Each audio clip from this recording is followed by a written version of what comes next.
y'all, look at my sandwich that I just made with my 2-ingredient loaf bread that I just made. Let's give it a try.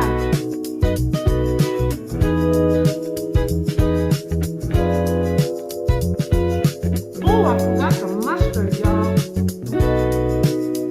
That's good stuff right there. I may never have to buy bread again. 2-ingredient loaf, just flour and yogurt. Y'all see that sandwich? That's some good eating right there, y'all. You want to see the full video? Be sure to go and check out my YouTube channel.